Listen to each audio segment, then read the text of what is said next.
Good day. Would you please introduce yourself? Good day, Mom and Sir.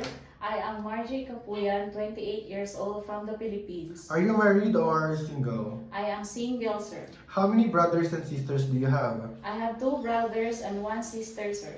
What is your highest educational attainment? I am a high school graduate, sir. So, do you have an experience working as a domestic helper before? Yes, sir. Is it in the Philippines or overseas? I had 11 years experience in the Philippines and also 6 months in Hong Kong, sir. 11 years in the Philippines, that is quite long. However, in Hong Kong, you said 6 months only. Why is that?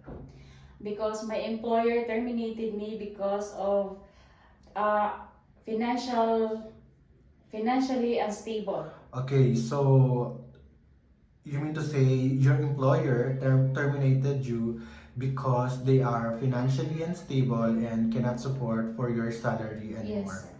Okay, so what are your daily routine works inside the house? I do cleaning, ironing, washing, and cooking, and also buying some groceries, sir.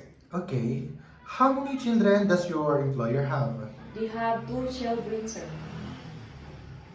How old are the children? They are 4 and 8 years old, sir.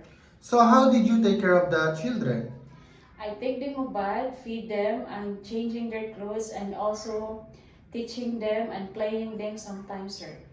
So do you prepare any song for your future employer's children in Hong Kong? Yes, sir. Go ahead, please.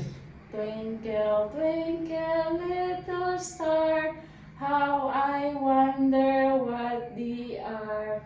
Up above the world so how, like a diamond in the sky.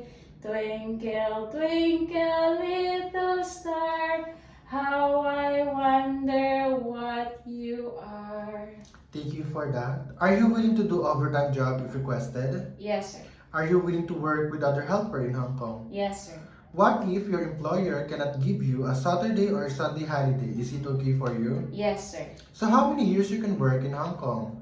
I would like to work 2 years, but if they still need me, I would like more than years, sir. Okay. So can you tell us something about yourself to your future employer in Hong Kong? Good day, Mom and Sir. Please hire me. I am kind-hearted, trustworthy, reliable, and responsible, and also willing to follow your roles inside the house. Okay. Can you show us your smile, please? Thank you for coming. Thank you.